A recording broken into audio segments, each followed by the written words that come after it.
Hi everyone, Laure here, joined by Mickey this time, the sixth man of G2 this week. You had to watch your team from backstage as a spectator. How was it?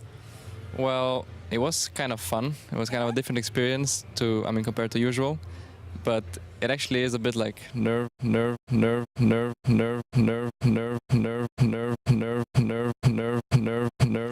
Well, Mickey has been working on his MC and rap skills in the times that he couldn't been practicing. Man, I really want to hear what he had to say. Was it like a sign to someone on the playtest team? What does he want to get nerve? I know, he's trying to get into something nerve. Of course, our apologies for that. Something must have gone wrong, but hopefully we'll be able to see what Mickey had to say, possibly on Twitter or something. And actually, it's supposed to be fixed, so let's take a look and see if Mickey has something else to say. Well, it was kind of fun. It was kind of a different experience compared to usual. But it actually is a bit like nerve-wracking, like watching the team, because this week it was kind of more like we started off really rough. So it was a bit tough to watch, and I was like, oh, well, this is like such a stupid mistake, like this should never happen. But yeah, it was kind of fun. Do you give some special feedbacks to your mates after the games they had? Well, you mean like during the whole week in scrims or just like, Yeah. Well, yeah, during scrims, I usually just talk to like our bot lane, what I think could be improved on. But yeah, other than that, yeah, usually I just help bot lane mostly, and sometimes a bit of what picks I think are good, like with draft. But yeah, that's about it. Okay, so since you played for a month with them, you had to stand backstage. What did you think about your mates' performance this week? Well, this week was a bit rough, I would say. I think there was a lot of like uncharacteristic mistakes, but I think that might also have with the fact that we didn't scrim that much, like in the past 3 weeks. And the synergy is a bit off, I guess. But also like a lot of mechanical misplays, which probably for playoffs won't happen, so I'm not too worried about it. Okay, we'll get back to that later, but on another note, you had to play with a serious injury the whole split. I mean, how could you even stay focused during the game and play so well? Well, I just kind of try to ignore it, because my injury is like not really that painful, it's just like kind of an annoying pain. So sometimes during the game it starts hurting, and then I kind of lose focus because I focus on like, I don't know, massaging my arm or something. But other than that, it wasn't that extreme that I couldn't like move my mouse or my hands or something. It was just like kind of annoying pain, and sometimes I lost focus during the game, but that's about it. Still pretty annoying when you have to use your hands, right? I really hope you'll be recovered in time for playoffs, because they are coming. And I wonder, do you feel like teams are catching up on you, or is it just G2 playing careless lately? Maybe a little bit, but I think mostly just our own fault for losing. I think we're just playing a lot worse than usual, and I think for playoffs, I think it should be completely fine. Should be right? Okay, well, thank you for your insights, Mickey, and I wish you a good recovery. Now back to you, Shox. Thank you very much, Laure. Very happy we got to hear that entire interview. I always love listening to Mickey. He's quite quiet, let's put it that way, but talking about the fact that, oh, it doesn't really hurt, it's annoying, but I really want to commend G2 for making the choice to sub him out and giving him the opportunity to rest, because annoying will turn into something that is very, very serious. As we know now in gaming, those things can't just be glossed over. So even though it's a bit annoying that they also went 0-2, I think in the end it's the right decision. Yeah, you definitely can't ignore these types of things, and I think the best news for Mickey now is that not only do you have a week off before playoffs start, but you also have that round 1 bye as well. So he has time to try and recover and get to 100% before actually playing in the playoffs. Absolutely. The winners of that game, though, were Misfits, and the key player of the game is Febiven with 63% of the votes. We called for Febi to step up, and he did today. Actually, I said that. I actually said Fabian has to step up. He has to play much better. He has to play on a more oriented carry role, and he actually did that this game. They saved the counter pick for him, the last pick for him. He kind of counter picked so is Syndra. That is probably not the best counter pick, but still he managed to pull it off and to carry his team to the victory. Yeah, tragic that it is in the last game, because we would have liked to seen that play also in playoffs, but it wasn't to be for Misfits. However, it can still be for Schalke 04. They are struggling, but they are facing off against Rogue in a pivotal fight in the race for the last playoff spot. Now, should Schalke win this, they are guaranteed at least a tiebreaker game against SK for the last playoff spot. If both Schalke and SK lose, Schalke will make it through due to their head-to-head record against SK. Now, therefore, should they drop this game to Rogue, Schalke will be Vitality's biggest fans as they face off against SK later. So basically, if SK win and Schalke lose, SK is in. If Schalke win and SK lose, Schalke is in. This is sounding a lot like a Medic playoff checkup right now. I hope you're not coming for his job or anything, Shox. I am, and I think that was very clear. Now, anyway, it's Schalke up versus Rogue. Now, for Rogue, this is, of course, a chance to play spoiler because it's been a disappointing split for them overall. Let's kind of wrap up the split and what we've seen from them. We are very excited about the organization coming in, but I think it's fair to say that we weren't that excited about the roster fielded so far.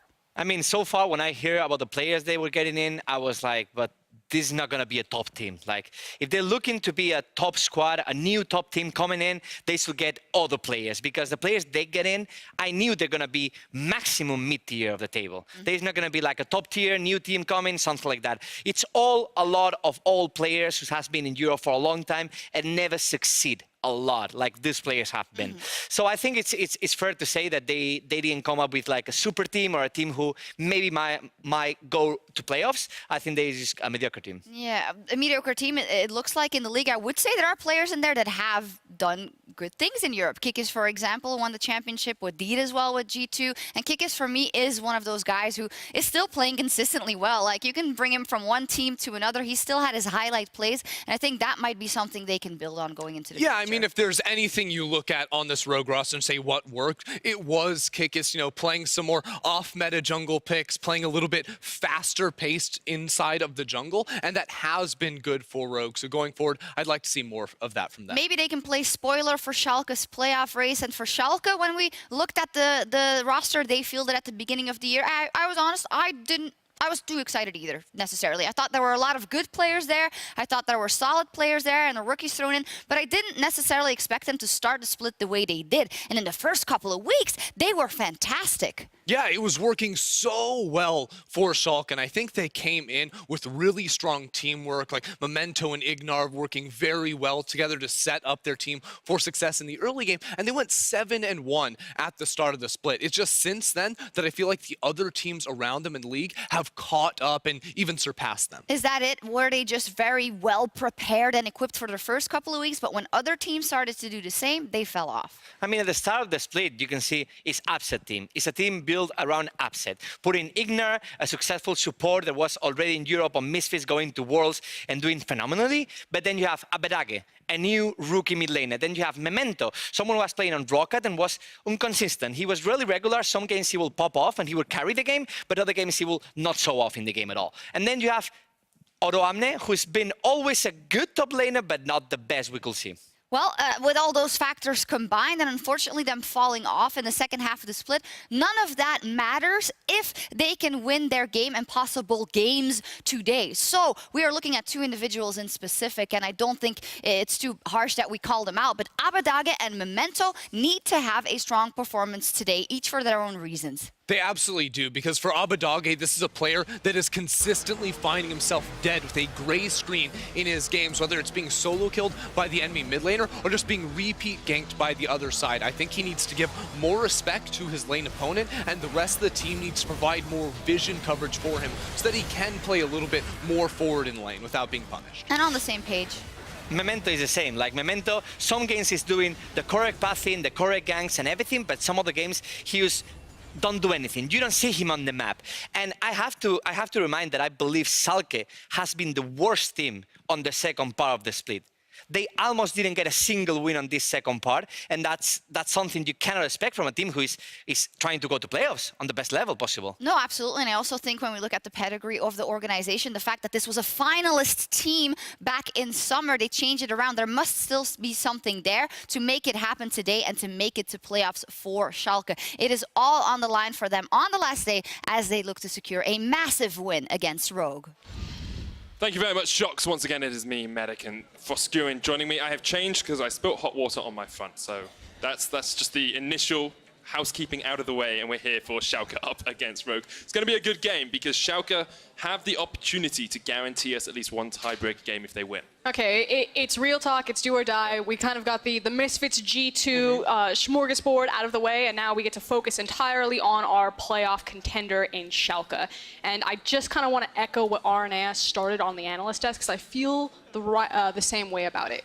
We are potentially going to find out who is the worst performing team in the LEC between these two, and we might actually send the worst current performing team in the LEC into playoffs. That is astronomical of a fall for Schalke for how well they started out. So they need to just win here, take a break, you know, mental reset, go on a vacation, I don't know, whatever meme you want to throw out, and they can't just come into playoffs if they qualify as cannon fodder. I need to see something more from Schalke. They do have, of course, the break week after this week to try and reset, to just get themselves in a good position once again. We are to pick some bans, Rogue on the blue, Schalke on the red. LeBlanc is the first ban away by Rogue, and Casio will be removed by Schalke. So champions that I really want to see Schalke prioritize in their draft is things like the Lissandra. Now, normally it is banned away from them, but I feel like it's just the perfect band-aid for Abadage. Not only is he just a phenomenal Lissandra player, Lissandra is very strong in the meta, but she basically gifts teams mid-priority without having to think about it. She has a very good blind matchup, she's very hard to kill, she has great roam potential, excellent zone control and setup. It's just everything that you want, and if Schalke overlook any opportunity to take that champion, or if Rogue don't respect the fact that he's probably going to go for Lissandra, that's a big whoopsie for me. It's such a comfort pick for Abadage as well. Like, he's played it the most this split, 6 games on it. Yes, he's 2-4, but I think you could find pretty bad win-loss for any champion that Schalke have played in the last few weeks. Kalista banned, Tristana, Lucian taken away as well, and it's going to be the first pick, Jace, here for Rogue. The other thing is that Draven often will slip through Schalke drafts. Schalke themselves will usually ban it away, but Upset hasn't played it. He's basically shared his pool between Ezreal and Kai'Sa, and so the fact that you have picks like the Lissandra, like the Jace, like the Draven up, and they're not immediately picked up and grabbed is pretty interesting and pretty unique to Upset and HeQ as AD carries.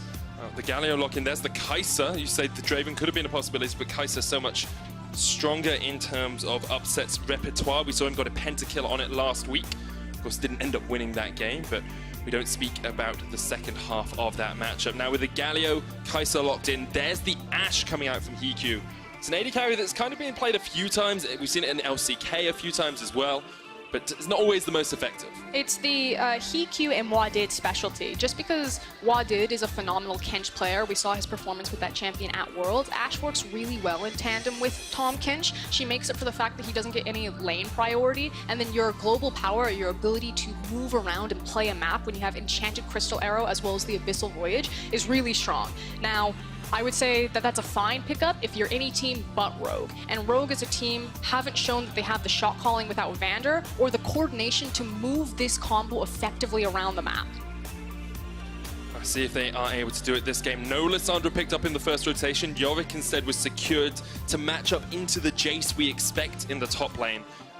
Giving Odoamne a pick he's comfortable on, a pick that perhaps he thinks is strong into the Jace is a big deal for Schalke, even though the Lissandra maybe would have been more common for them. I mean, I hope that the Lissandra is at least taken away in this pick. I know that Abadage has felt that he can go towards other things to play around it. I just think just play easy mode. Don't make it harder than you need to be. As far as the jungle pools go, there's plenty of champions still up and available. Things like the Jarvan, the Olaf, the Sejuani. And I think like when we talk about making it as comfortable as possible for Schalke, it's so important that they win this game. If they lose, they can only go through if SK then lose later on. So it becomes a much harder path for them, and their destiny is no longer in their own control. See what they're gonna do. You sound so enthusiastic about that, Frost. Come on. I was one of the big fans of Schalke. When I saw them play early on in the split, I loved how jack of all trades they were. I thought that they were a very smart, intelligent team. I thought that they could have been the final form, the answer to G2, who were just this incredible, powerful, mechanical powerhouse. And then Schalke were more of like the fine-toothed, team-fighting, slower team. But now Origin has really taken up that spot, and Schalke have just completely faded away. They never get to prove how strong of team fighters they are because they often lose the game before 15 minutes just based off of very, very awkward mistakes, individual mistakes, just misplaying themselves. I think that has been kind of the story of their second half of the split. Like previously it was about Ignar Memento teaming up, and then we start to see Memento make a few misplays, stop watching when he's trying to get in for a gank. Just those little things that really drain your momentum and drain your motivation. Now, Lissandra has snuck her way through all the way to this second phase of picks. Jarvan, the flex pick there, is for Schalke, and now Ryze will be locked in for Rogue. Now, it's still technically a flex between Syncux and Prophet. You can play both Ryze and Jace depending on what the final matchup is going to be. So this could also be a last pick for Abadage, respecting that potential flex between Rogue's members. We should point out that it's Kikis' birthday. It is, and he might be playing the Lee Sin once again. He actually had a really good early game performance on it yesterday. I would like to see him lock it in again, but instead he's going to move across to the Elise, another very strong early game jungler. I was going to say, the birthday boy said that he wanted to play Lee Sin, so I was expecting him to lock it in. Instead going towards the Spider Lady. Now, Kayle, I believe, is disabled, unable to be played this weekend. So this is just a hover. It's not going to be Kayle. Don't get your hopes up. And instead, unsurprisingly, it's the Lissandra for Abadage in the mid lane. So it's going to be Galio support, Yorick up towards the top, and Lissandra in the mid. But we do need to finally see the reveal here of which one's it going to be in Syncux's hands, because he has played both champions, I believe. Maybe not the Ryze. Let me check. No, he's played both. He has. So let's have a quick talk about how these win conditions work and how these compositions work together. You talked about how Schalke tend to like to teamfight. Feels like they have a pretty good teamfight comp if they want it. Yorick, of course, so strong in the split push when he gets a few items under his belt. It needs to be a bit of a slower early game from Schalke, much more controlled, because they don't have a lot of immediate power. We talk about this all the time, that Yorick is relatively weak in the early lane phase. Kai'Sa Galio is kind of the one big question mark here. Normally, Kai'Sa isn't really known for her dominating lane phase, but with a support like Galio, she can actually be a big problem with the W chunk, as well as Galio's all-in early engage. Okay. But then you're looking at what did Tahm Kench, who's like, how do you crack that? Well, it's what did in Heat Q, and statistically they haven't been the most consistent or high-performing bot lane, so there's always a possibility there. But I kind of expect this to be relatively slow if everything is going according to plan for Schalke. And if things are going according to plan for Rogue, you expect it to be a little bit higher pace, I feel, with the Elise in there, with the Jace, with even the Ashe can get quite a lot of damage down pretty early on. So maybe he's got a few good gank paths, maybe we see Kikis unlocked. And it's also about where the pressure is going for Kikis. Kikis is a carnivorous jungler. He likes to get into people's faces and he likes to duel. Elise versus Jarvan is probably not going to be the answer for him there, so give all of your attention to Prophet. If Rogue really want to take off this game, it has to be between Kikis and Prophet in that early game. A lot on the line here for Schalke. A win would guarantee them at least a tiebreaker for 6th place. Could even guarantee them 6th place itself, depending on future results. If Rogue win, however, Schalke's fate is very much out of their hands, and they are very reliant on SK losing to Vitality. So checking in on the Keystones really quick. Want to point out that Prophet is going for the Aerie, so into the Yorick matchup, he wants to make sure that he gets the consistent whittle damage and try to abuse some of that early range advantage that he's going to have. The other thing is notable is it's not Unsealed Spellbook on Tahm Kench, it's the Glacial Augment, I believe. So looking for actually potential all-in power, especially when paired with an Ashe. If you actually get a hold of someone early on into a lane phase, there is kill pressure there. So showing that Wadid isn't just playing the defensive Tahm Kench, but could look to go offensive and try to break open that lane. Yeah, I really like it, because you get the slow from your tongue lash, then you get the auto attack slow, and you can just continue to push on them, even devouring them and kicking them back into your team. Can be pretty powerful, but depends on how close you're able to get to upset to Ignite in that lane, and whether we do see either of the junglers going down towards that. Looks like it's going to be both junglers starting on the bottom side of the jungle. Typical ward coming out from Schalke in the Pixel Bush to spot Kikis if he goes for the Scuttle Crab straight after doing his red. Both junglers making sure that they get a leash, so it should be pretty even going into the lane. I'm curious who's actually going to get lane priority here. I normally would err on the side of Ashe just because the volley can be so powerful. But again, the early all-in danger of Galio in early levels and his ability to push waves is actually quite devastating. So we'll keep track. Has yet to level up a skill, Ignar. So usually when you want to push the wave, you get the Winds of War pretty early on, and you just try and continue to push. But looks like they've just accepted that maybe Memento wants to come for a gank, and he might need the taunt. It's also the fact that you have Upset taking the teleport instead of a battle summoner like the heal. So that ward that was placed, also we need to point out, has grabbed hold of Memento, because there was the possibility of an early gank for Jarvan, but instead it looks like he's going to try to contest both scuttles. Yeah, with Kikis doing his red straight into his blue, into Wolves into blue, sorry. He's going to be a little bit slower on this. Does have the smite. Memento has a smite of his own. Kikis going to hit level 3 here, so might just see a smite fight over the Scuttle Crab. Actually, Kikis still only level 2. Memento forced away, but both of them have smite, so Memento probably could have stayed around there. He did just use EQ. Probably wanted to wait for the cooldowns to be back up. This is kind of a perfect example of situations where Memento kind of makes some questionable decisions. He thought that he had mid priority with the Lissandra, so that's why he wanted to contest both scuttles, but he has no strong side of his map top because Jace is so far forward, and it actually almost put him in a situation where Kikis could have contested the red. Kikis uses the Spiderling just to chuck it in there. Memento gets cocooned up. Kikis maybe just looking to get out of this one because Abadage is on his way up as well. Memento flashes for the slow with the auto with the red buff. Kikis flashes away. Prophet's trying to force back that top lane, but Kikis is already so low. Memento gets the first kill. And Prophet is forced back in the top lane as well. Okay, let's be frank here. Memento was gifted that kill. The fact that Kikis got an advantage because he saw him on Scuttle, chased him off the Scuttle Crab, had Jace as the strong side of his map, and still managed to feed Memento the double buff as well as the first blood is a pretty big whoopsie. Yeah, Kikis maybe being a little bit over-eager, thinking that he would get a gift from Memento on his birthday instead. Was met with his demise. Bit of a lead in the bottom lane for HQ, about 10, 15 CS up, 7 to 10 CS up there on the Ashe. We wondered who would get the push priority. It looks to be very much in favor of the Ashe and the Tom catch. She just needs to be very careful. What Did's responsibility is, I just need to make sure that while we're pushing up, because Ashe is very good, that once she gets the wave fed into the tower, she can actually continue to abuse you under the tower because of the reach and kind of chip of volley. That if Ignar looks for the long lane to go in, that Wadid is just there to gobble him up. So needs to play it a bit more defensively on this short of a runway. Especially since they have no vision in the river as well. Memento's gone back, has the Skirmisher's Saber on that job, and maybe we'll start to look for some of those ganks because if you can force Hiku in with Did out of that bottom lane, you relieve a bit of pressure on the Kai'Sa. She then starts scaling up as well. Maybe you pick up a kill here or there, and you have the teleport always to get back into the lane as upset. So even if you just get the wave pushing away, you can get back with a bit of an advantage.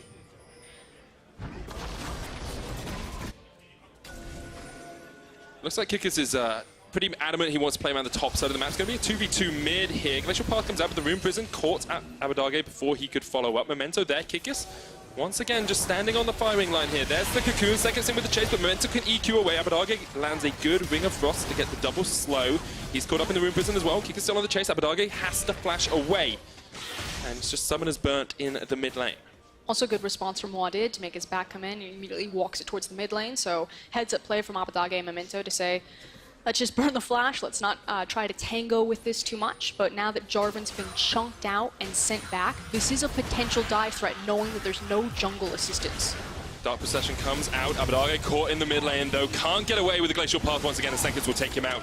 Ignite used from Wadid for the assist. Memento now here, though. Kikis and Prophet have taken a long time looking for this gank. They will get the turret plating, and Memento shows his face. Forces the rogue jungle top away. And those individual mistakes keep coming back to bite Schalke in the ass. The fact that Abadage thought that he could go forward against a Rise without a flash available, doesn't have a cleanse because he's running the TP, and then just dies for free, it's pretty classic Schalke. Kikis caught out. There's the Cocoon as Odoamne with the chase. Prophet coming in from the side here as well, and we'll have a lot of damage already on that chase. Ooh, Kikis ticked down to just under 100 HP, but he will escape, and Prophet actually has a sizable advantage now up towards that top lane, about 10 farm ahead. Bot lane, meanwhile, still very much in favor of Rogue as well as Hiku and Wadid continue to force Schalke back. And that top lane felt like a situation where possibly you criticize Memento that he could have tried to go for that kill onto Kikis, but it felt like with the wave pushed into Odoamne on the top side, it was more important to prioritize your Yorick, getting the free gold and the free levels, rather than trying to chase deep past a Jace, pull your York so you get your Jarvan to safety, and find the kill on Kikis. Ignar maybe looking for a bit of an engage here as Hiku did step up, but as you say, Wadid always there with the safety of the Devour, and although we'll see Hiku and Wadid continue to push in this wave, I don't actually think we're going to see too many kills unless the junglers give a little bit of attention. Maybe the level 6 from Hiku, maybe he'll catch out Upset if they hit that level 6 first, but not going to be able to do too much for the time being. We've also now reached level 6 on both Senkux and Abadage, and so this should stop being about killing each other, although we'll hold our breath to see if Abadage plays this lane a bit more respectfully, and be about getting out to those side lanes.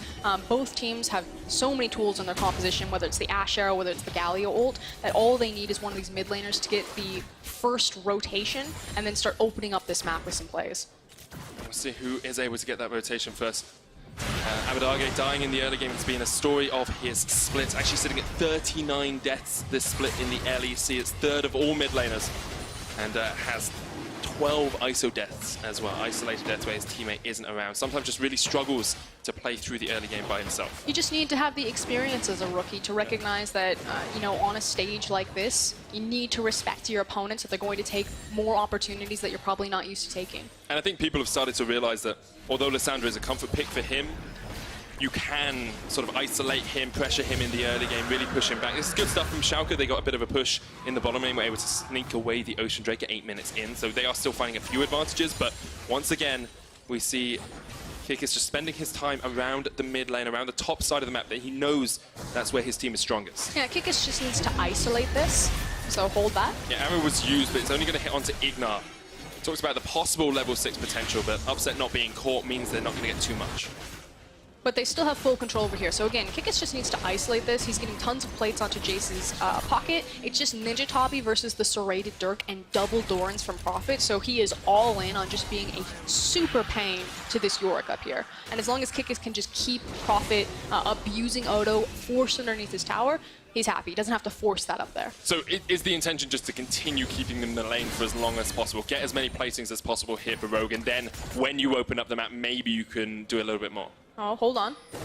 Abadage caught out. Actually, Cocoon doesn't lick, but the Rogue prison will. Abadage took the short glacial path to chase still in from Zenkux.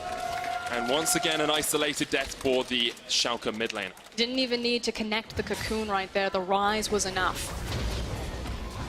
Upset teleporting down towards this bottom lane. This is the advantage you can get with the TP summoner spell, of course. You get the ability to push out the lane. You can see Upset has equalized that CS discrepancy, now has a BF sword and pickaxe for himself. I expect to see the double pickaxe build for the Cathian Rain upgrade, which is what we usually see out of Kai'Sa. Maybe even gets a plate here, as Ignar will come across. Doesn't have Demolish, but the plate will fall, and we did a PQ. Use the Abyssal Boys to try and get back here in time, but aren't able to stop that first turret plate going down. So it's just another unfortunate timing for Abadage right there. Control Ward has been in that brush for quite a while, so Kikis, we thought it was going to be about him and Prophet. He's definitely given space to Prophet, but he's teaming up very well with Zenkux right now. Good news for Schalke and Abadage is that he now has access to Merc Treads as well as the Kindle Gem, so we'll have some extra health as well as the Merc Treads to hopefully not get stuck in too many situations like that again. You just become that little bit more tanky on the Lissandra because you can run Aftershock as well. If you can get that Keystone proc, then you can do quite a bit. Looks like Abadage is going to be the first one to roam out of the mid lane down towards this bottom lane, though. Everything is set up and ready. You have all ultimates available that they need. Ignar doesn't flash in with the taunt. They decide against it, but Hiku turns it back around, and now Momento's just going to come in. They use the arrow, but Hiku, devoured up by Radit, flashes away into the Cataclysm. He's not going to have the time to use the thick skin. Schalke get a kill, but the support gets Hiku out alive. But ultimately, it's Rogue who are eating up the better play on the map, unless they're able to turn this into a tower, which they don't have the time, they don't have the members, and they're not going to have the flat damage. It's still a Rift Herald, which is a possible tower advantage to Rogue when they play that one. Yeah, teleport used by Abadage to get back into the middle lane, but as you say, the Rift Herald, especially if you use it with some plates, here it goes. Looking for that top lane tower first. Already, I think 2 plates have gone down. This Rift Herald will take another 2 for itself. And then you're just looking at the chip damage coming out from Prophet with the Empower, the Hyper off the W. Should be able to get a Memento here, just in time. Ignar on his way as well. Hero's entrance is a possibility. Rogue decide they don't want to go for the full-in engage. Zenkux just going to use the Blast Cone to get over the wall. He was roaming his way up, but they decided against going all in for that top lane dive. No, I think they might actually stay around and look for it. At least Wadid is trying to figure out which direction he's going.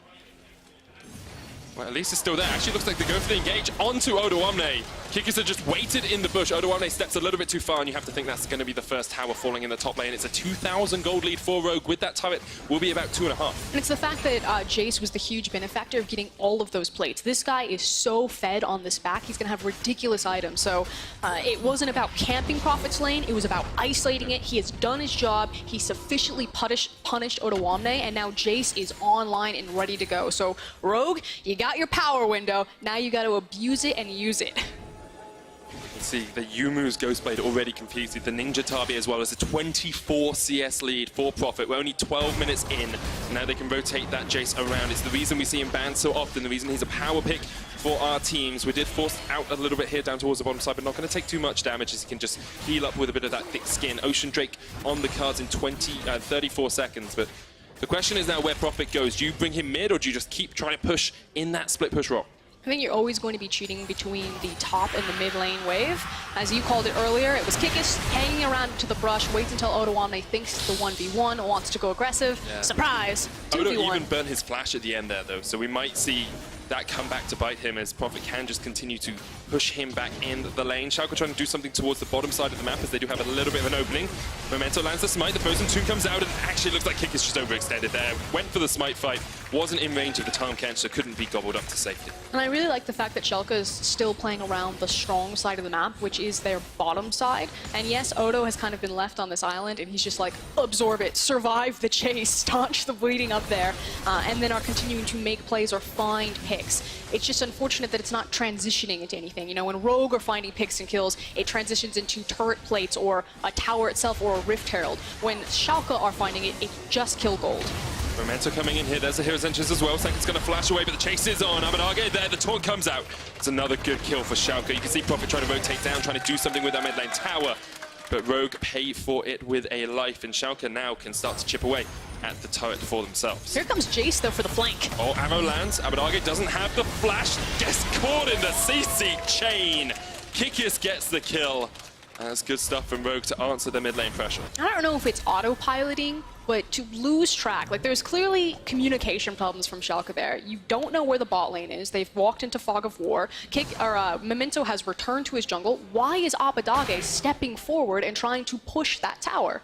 That has to be the question that you ask yourself. Like, they just, when they came in, they looked like they knew exactly how to play League of Legends. When they came into the split, you know, they started off so well. They were 7-2, and then since then they just continuously made individual mistakes and team calling mistakes. And this is just kind of part of the Schalke project. You know, when you do have young players like this, you can't just leave them on an island onto their own. You need the veterans to help guide them and to keep track of them. Because otherwise, you do go into full autopilot. You're like, I've got the wave behind me. I want to get these plates. Let's pop forward. I'm probably safe. I'm Lissandra. Yeah, you think you can just glacial path out of there, but not going to be able to do it. Turret plates have fallen down as Rogue now open up the map with this mid lane tower. Can't quite get it yet, about 200 HP left on it, but they should be able to take that pretty darn soon. Ocean Drake did go across towards Rogue as we were watching that last replay, so a dragon apiece, 15 minutes in, and with about 1,500 gold lead, Rogue looking in a pretty good spot. Let's have a quick look at the items though, Fosk. We still got the Yumu's complete on Profit, almost a Trinity Force on Odoamne, just needs the Stinger and then that little bit extra gold. AD carries are always interesting because already Upset has finished his Infinity Edge, but there's a Blade of the Ruin King on Hiku, so we have to see which AD carry is able to do more damage with their one item power point. I'm going to say that Kai'Sa. Yeah? Probably pretty solid. Is that because it's Kai'Sa or because it's Upset? I think it's a mixture of both, actually. Okay, we're looking for Arrow into Cocoon.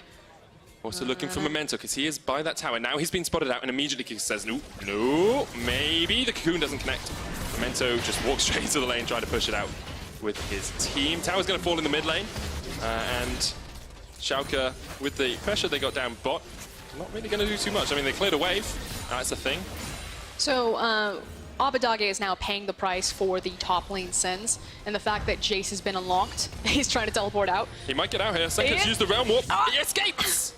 Odoamne, fancy TP, just to get away. But the Jace project has been successful in that Prophet took the top side, got all of the plates, then used his power to push down mid lane, and now as this map gets opened up, this is where Rogue's composition is really strong. Again, their ability to eat up and make very quick macro rotations with Ashe, Tahm Kench, and Ryze is pretty crazy. It's now, can Rogue actually execute on a composition like this? This is something that we see all the time standardized in Korea in the LCK. But from one of the weakest teams in the LEC, I'm a little bit apprehensive. Sanko's caught out. Here's the Hero's Entrance as well. Memento Abenage should be able to take this one out. They get the kill. Sanko's will fall once again. 3 kills now on Abenage. He's 3-3-1. And it's actually in an okay spot on the Lissandra, although he's been caught out just a couple of times. I mean, his job as Lissandra is just to zone control and just set up hard CC for the rest of his team. That it is. And as we approach kind of like the more open period of the game, we talk about mid-game being after these first set of towers really start to fall, after the team can rotate a little bit better. What are the game plans for these two teams? Because we talked about Schalke wanting to take it a little bit slow. I mean, it's 9 kills in 17 minutes, a bit slower than our first game, but perhaps not as slow as they'd like it. Something that Schalke are really good is at securing safe lanes for Upset to grab farm. His ability to get CS post-lane phase is still very strong. You expect that of a veteran ADC. Yeah. And so usually at this point, it's probably Upset just saying, get me to this item, and then we can group up and look for a fight. So they're going to bounce around their lane assignments, moving Kai'Sa around to all of the available farm. And then once she reaches that point, then they'll pull the trigger and look for these fights. As for Rogue, they need to be in the driver's seat more. You need to play around your Jace, you need to play around all of the mobility that you have and start creating more opportunities while you're waiting for this Kai'Sa to get farmed up. So Upset is just saying, get me to the Ginsus. And as soon as she gets to the Ginsus, maybe that will be the point at which we see Schalke start to try and open up the map. You can see Abadage matching Senkuk's down towards the bottom lane. There's a Mountain Drake on the cards in just a minute and a half as well. Lots of vision control up towards the top side for Rogue, as they've cleared out quite a bit of that jungle. And you can see that that's where they intend to play around. Maybe they can find a catch here or there. They will use it to open up the map even more. There's the arrow only onto Ignar. He's still got the flash. He's going to land the taunt only onto a Did, though. Kickers goes in. Ignar goes golden. And then we'll flash away with Did with a flash follow-up.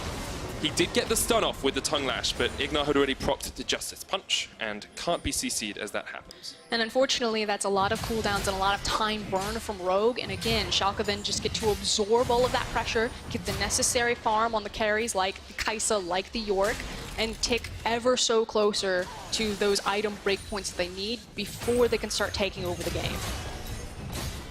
W9D2 will finally get this top lane tower. It keeps the gold pretty even as well. Only about 700 gold in it now for us, because we see Schalke start to fight their way back into the game. Maybe looking for a catch in the mid lane. Did is just waiting around the corner here and always has the Devour to keep PQ safe. They know that Memento could be around, and so we'll just play as cautiously as possible. Here he goes. Memento in. There's the Cataclysm. Upset's going to jump forward as well. Here comes the Realm Warp. Everyone's joining the fight in the mid lane. Ignar with a good taunt, but Memento gets flanked by Profit. Already that's one down. Upset now forced away. Abadage fighting with Senkuk's down towards the bottom side of the fight. Caught up though with so much damage coming out. Kick a splash forward. W9D2 puts him in the cage. It's only one so far. Senkuk's gets the damage down though. Great flash Rune Prison. And it's another kill across to Rogue. Senkuk's was massive that fight. The fact that he came from the flank and was able to grab Abadage before Lissandra got into the fight, she's still sitting on ultimate. It meant that she couldn't proc off of the Glacial's edge and get the ultimate off to turn the team fight in favor for Schalke. That was huge from Senkuk's. Really good stuff from Senkuk's. Now has the completed Seraphs as well. The Dragon is going to go down for Rogue. Now Profit down towards the bottom side. Should be able to get the tower pretty easily. You can see the hypercharged damage coming out from that Jace going towards the Black Cleaver next, which will help him even more in the side lane against W9D2. And Schalke, they tried to make a play. They're forced back. And now it will be a waiting game for them once again. And you can totally understand the reasoning here. They just had a skirmish where Rogue had used a lot of vital cooldowns, so they thought, we've got all of our cooldowns, let's try to force a play here, see if we can get a pick. But weren't counting for Did, weren't counting for Profit, and then there's Abadage. Comes in on the TP, wants to get into the Glacial path, isn't able to connect with it. At this point, Senkuk's has taken them down to 25% health. The Lissandra ult is still sitting up, and there's nothing that they can do. They just get run down.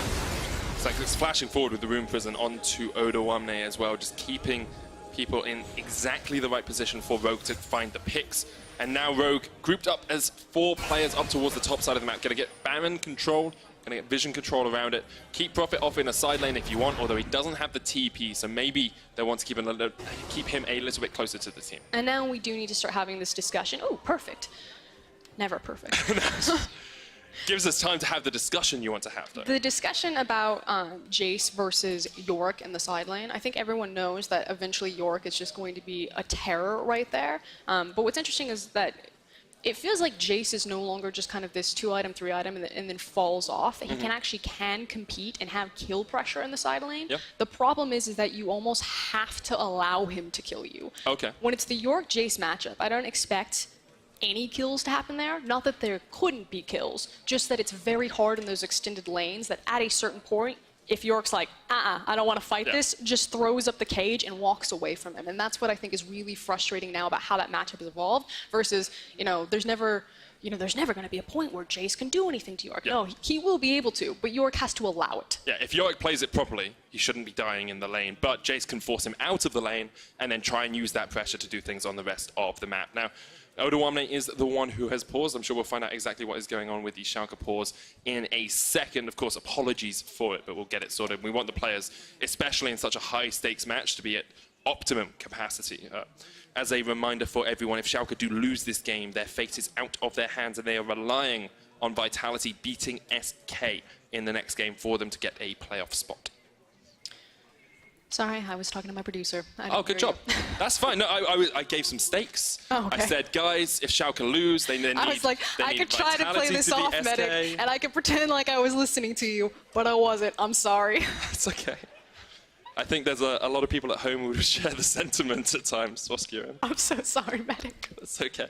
People think that you and I are always on our first date when we cast together, but I think we're pretty much solidly on a 50th date. Yeah, we definitely are. Maybe it's a bit like 51st dates. Drew Barrymore and Adam Sandler. One of us is experiencing the date at time after time, and the other one's just like, oh, new stuff.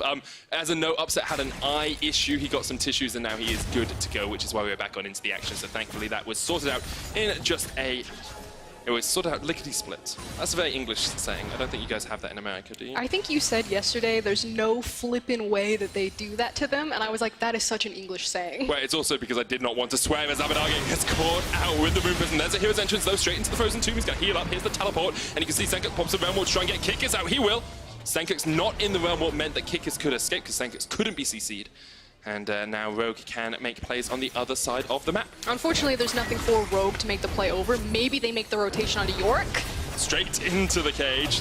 I got it. Arrow still lands though. We did him on the chase. Has thick skin, can tank up the tower. You can see Prophet has a lot of damage. W9D2 forced back, but Prophet was the one tanking up in the end. Mento came across on the flank, and Rogue unable to find the catch they wanted. Yorick has to choose to let you kill him. He is so frustrating. Oh, Kikis here. Caught out. Memento can go in with the Cataclysm. Kikis goes golden. He pings, and there's no one there to help you, my man.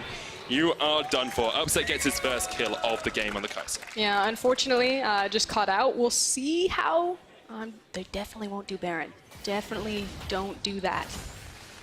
Oh no. Okay, what's bad about this? Why do you not want them to do Baron? Because Rogue correctly reset their position on the map and are sprinting towards the Baron and have a very fed and strong Jace. Okay. So even if they had vision control over the area, it would still be very scary this early on in the game to contest it. And when you're playing for your playoff lives, you don't want to gamble it on a Misfits Baron. Good thing from Schalke is, though, they get the vision control around the Baron. So they do sweep out some of the vision that Rogue got. Rogue will now come in, try and do it on the other, like on the bounce back. But it just kind of proves kind of the faith that I've lost in Schalke that I once had. I see them move towards the Baron, I'm like, oh no, don't do it. I mean, a lot of people have lost that faith.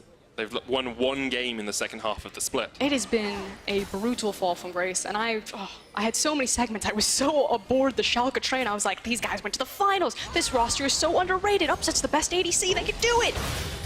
Was able just to get out of the area of the Ring of Frost, but you can see Schalke playing up towards the top side now here. W9D2 actually joining up with his team, bringing the Maiden in. They will take down this mid lane tower and just continue to keep that gold pretty even. Only about 1,000 gold between the two teams. But the magic item has been complete, Medic. Upset is ready to go. He is a very powerful Kai'Sa, so you should start to see a bit more confidence and bold moves from Schalke that, okay, if our AD carry, if the star player, the franchise name is ready to go, we're ready to fight around him, so he's going to be on the hunt. EQ has the Runaan's as well to try and answer, but Runaan's much more about being able to find those team fights, be able to get the damage down across multiple members. You have to remember that if Prophet is in these fights, he has another serrated Dirk, he has a completed Black Cleaver, he is very deadly. If he can jump onto Upset, if he can catch someone out, he can shred them. However, Schalke are pretty good at surviving. You know, you have Ignar there to act as a bouncer, you've got Abadage who can ult himself if he needs to, you've got W9D2 to play some zone control as well. Yeah, they have great zone control between the Cataclysm, the Lissandra, as well as the Galio taunt. It's not just necessarily always about the cannonball, it's just about creating space and time for Upset on Kai'Sa. The ability for Schalke's composition to fight front to back, to set that line of scrimmage, have their massive tank line, and then just roll through Rogue's front line faster than Rogue can roll through theirs, is exceptionally strong. It feels like Rogue are the team on the back foot a little bit here. Senkux has been answered by W9D2. You see Prophet off to the side lane trying to deal with Abadage as well, but it feels like the vision line that we saw from Rogue now has actually been pushed back. They have 1 or 2 wards in the river, whereas the rest of it is Schalke vision all the way down. And maybe the momentum of the game has kind of swung into the favor of Schalke 04.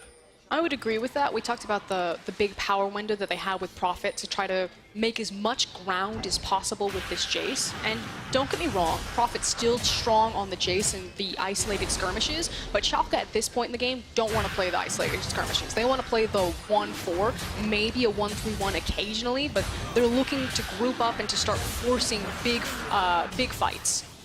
Dragons equalized across the 2 teams as well as the mountain goes to Schalke, so it's an ocean and a mountain for both of these teams. And it feels like Rogue are a little bit hesitant to really do anything at the moment. They're kind of just catching waves, pushing them back out, catching waves, pushing them back out, and it's Schalke who are upping the tempo a little bit as they get control over the majority of the river. You've now got the Trinity Force finished on Odawamne. You've got 2 items on the Lissandra as well. Odawamne just diving under the tower here. Teleport comes in straight away, and Seconds roots him down. Odawamne trying to get away, but the Realm War's going to chase them. Hero's entrance comes out. Odo already dead, and maybe Ignat's got into his doom, but the Abyssal Voyage comes out. You can see there's going to be a massive fight. This is a 4v3 in favor of Schalke. At least nowhere to be found. Prophet flashes away, but gets caught in the Cataclysm. Widin eats up Hiku. Goes golden. Hiku spat out. Prophet's still alive. They get the Cocoon. Abadachi goes golden in the right moment, but Hiku lands a great arrow, and maybe Hiku can turn it around. No, he's burst down! Schalke come out on top. Kickers tries to get away. Escapes the taunt, but the Justice Touch comes in from Ignat. They're not going to look for the dive. Upset hits the long range Void Seeker, but Schalke come out on top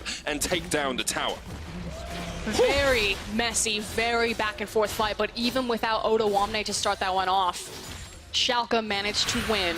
It felt like for a second that Hiku was going to plant his feet and have his hero moment, but cut short as Yorick locked himself underneath the tower.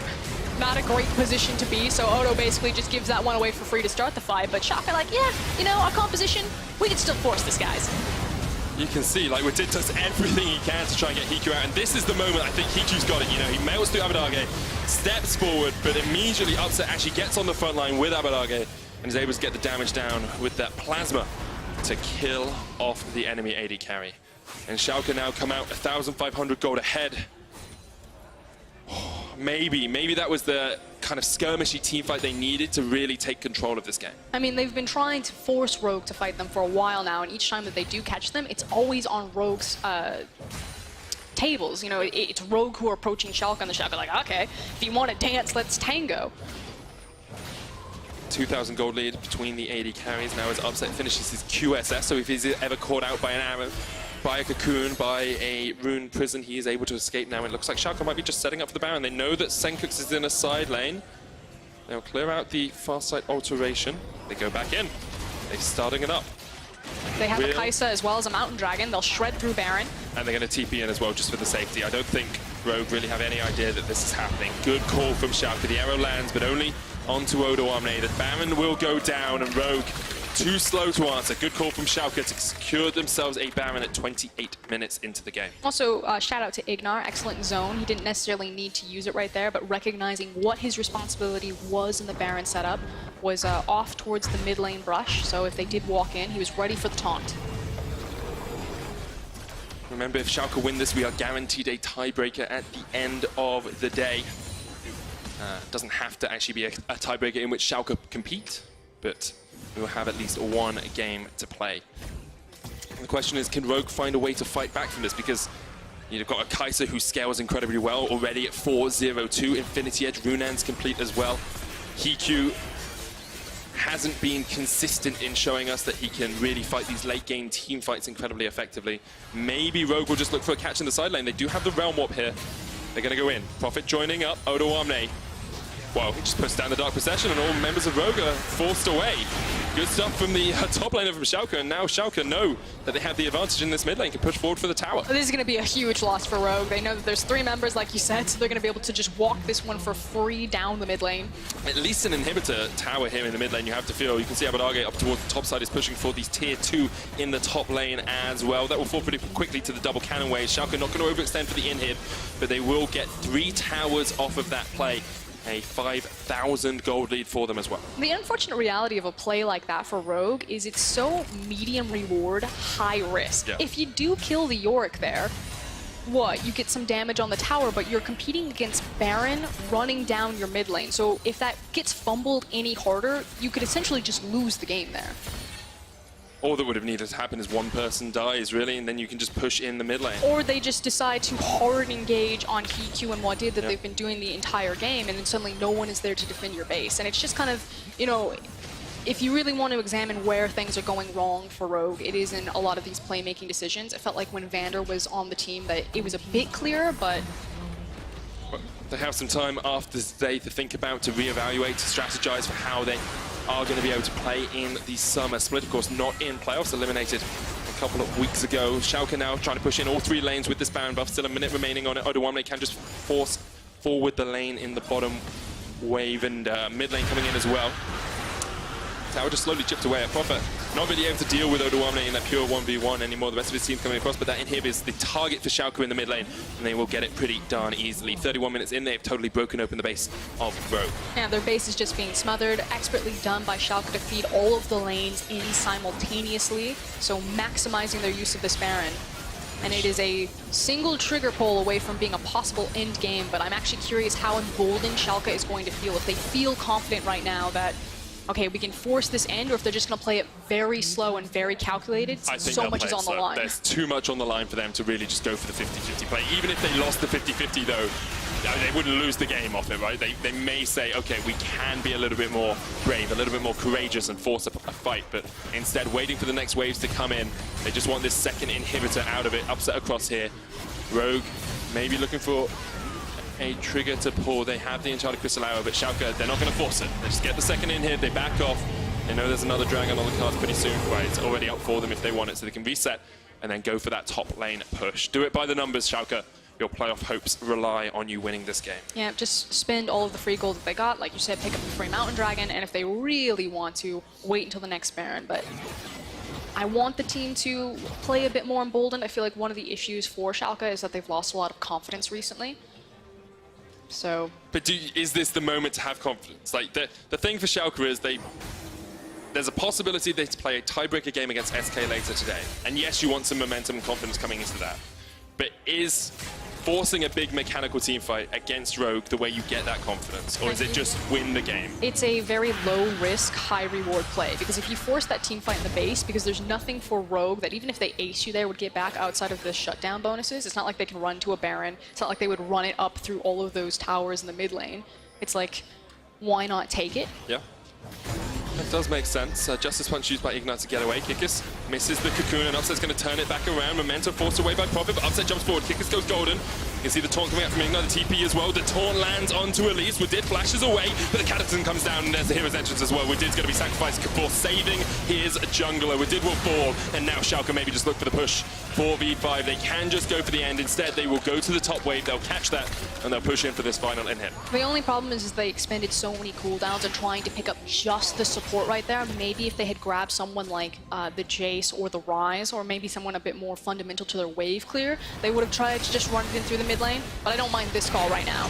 Take down the inhibitor tower, using W9D2 in that mid lane alongside the Maiden, just to continue the wave pressure, continue the slew of minions pushing into the Rogue base. Schalke looking for the third inhib of the game, and it should be a pretty easy secure for them. Ignite stepping forward with the taunt. They'll take down the inhib, then they'll back away, reset, 30 seconds left on the Baron, take that, and you think this is very much Schalke's game. And this is the last stand available for Rogue. They know that the Baron is spawning in 23 seconds. They have a tiny window where they can leave their base, rush towards the Baron, and try to set up some vision, and try to contest Schalke and hang on to live to see another team fight, which is why WD is chasing them. Yeah, just trying to keep Memento away from getting back to base so that he can't regen, he can't set up again, but eventually the super minions are just going to push in all the waves, and Rogue are going to have to answer them. Maybe going for the catch here onto Widid. Face check straight into Upset and W9D2. Put in the Dark Procession. Velmorn coming out as well. There's the arrow. Prophet going in as Hiku joins the fight. And Schalke actually could just take this one from the side. Zabadage jumps onto the back line. It's a double kill for Upset already. And the rest of Rogue have to run for the hills. The chase comes out. Schalke will catch out Senkos, who does a lot of damage at the moment. Prophet forced down. Senkos going to flash away, but straight into the face of the minion waves. And Upset flashes forward. Upset goes legendary. The Kai'Sa gets the kill. The minions are on the Nexus. And Schalke should have this game in the bag. And here comes the teleport S04, like you said, just methodical, clean, slow. They get an extra bonus kill just for their time. Yeah, just puts upset at 9-0-2 for the game. Schalke keep their playoff hopes alive with a convincing win against Rogue.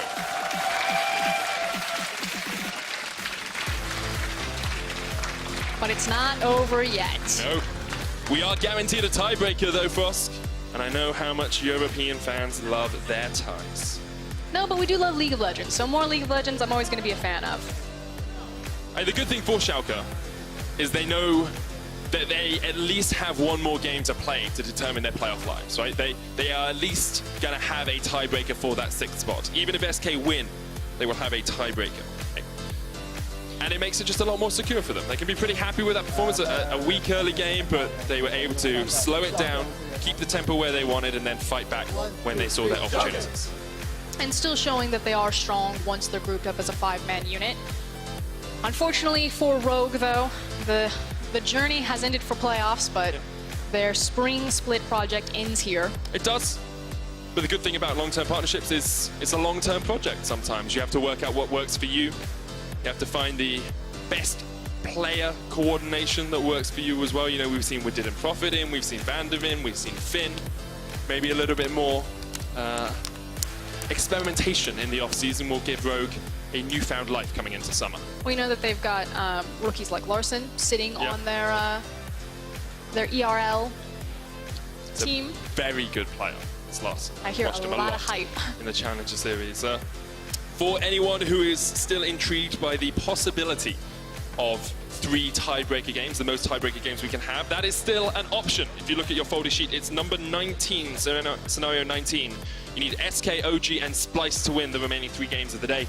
And if that happens, we'll be playing 3 tiebreaker games tomorrow. I'm all for more League of Legends, more tiebreakers. Again, though, there are some questions to be asked and begged of Schalke. Still some inconsistencies, if you will, in the lane phase. Some of the, I'm going to call it autopiloting, or just not quite thinking about what's happening on the map around you, where you're just kind of tunneled into what you're doing on your screen. And I think that's kind of one of the big issues with Schalke right now. If you guys do want to keep up with the playoff race, the folder sheet, which looks like this, is available at eu.lollysports.com/folder sheet. If you remember the Vedius half-brother who introduced us to the folder sheet just yesterday, maybe typing his name at the end of the ERL might give you something a little bit special. But if Memento Abadar getting upset got you jumping out of your seats, be sure to vote for them in Kia Player of the Game vote at LOL Esports on Twitter. Do you have anyone you're going to give it to? I mean, I think you have to give it to Upset. He was kind of the most consistent member. It felt like the game plan was pretty clear. Get Upset to 2 items where he's comfortable, then just roll over Rogue. And he didn't die at all in the game as well. Went 9-0-2, I believe. I'm all about KDA players. KDA is all that matters. And for more on Schalke's win, we're going to check in with Law and their jungler. Thank you very much, guys, and thank you, Memento, for joining me. You guys won when it mattered the most, but I gotta say, when the game paused, I wouldn't say you looked tilted, but you looked serious. Tell me about it. I wasn't actually tilted. I was I'm just really tired because I drank a Red Bull, and you know, I mean, I drank Effect. Effect is really good. It's the best, best energy drink, guys. And yeah, so I just like kind of went up, and then I kind of went down. So I was just a bit tired, but I was not tilted at all. Don't drink too much of this, guys. You heard him. I want to talk about something. You tweeted something recently that really bothered me about the fact that you thought that you lost it, that you didn't know how to play anymore. How do you end up thinking something like that? I think it's very normal when you end up like losing a lot of games. You kind of start questioning, what is the problem? Is it me? Is it what is happening, you know? And I feel like my level right now is not the best, and I think I'm like sort of underperforming because I feel like I'm such much a better player than I actually showing right now. So I think I just need some time to like bounce back on that regard. But obviously, I think the tweet was like overkill because I was like at my lowest point and we lost against Excel, which was kind of important to make playoffs and stuff. So I think I was just really hard on myself, and that's kind of one of my flaws as a player. I'm like really hard on myself because I expect a lot from myself. Yeah, everybody does, and this is how you guys perform in the end. Are you feeling better now? I'm still really stressed as it is. Like over the past week, I've been like really stressed, and it's been pretty rough for me because I've never been stressed like in my life. I'm a pretty calm person, and I'm pretty mindful, or I try to be at least. And But now I'm dealing with a lot of stress and it's just overwhelming for me. But that's just something I gotta work on, and hopefully I can get back to my level as soon as possible, or for playoffs. It's coming back, and yet, as you said, you still have a hope for playoff. How do you switch your mindset back in these situations to stay calm? I mean, I might think low of myself when I lose, but at the end of the day, all I want to do is I really want to win, and that's all that matters. And I don't care how stressed I am or whatever's going on in my life. I will do whatever it takes to win. Okay, so keep it calm. You at least have a tiebreaker at the end of the day. Yeah. SK are going to play Vitality next. Who's winning this one? I mean, if Vitality win, we go playoffs, then we're locked in. If SK win, then we play a tiebreaker versus them. I don't really mind both. Like, I don't mind playing SK again. But I kind of want to go home, you know, so if SK could just lose, then that'd be great, honestly. You heard him. Please send this guy home. We're going to take a short break, and when we come back, it's going to be match of the day, SK versus Vitality. Stay tuned, guys. Thank you.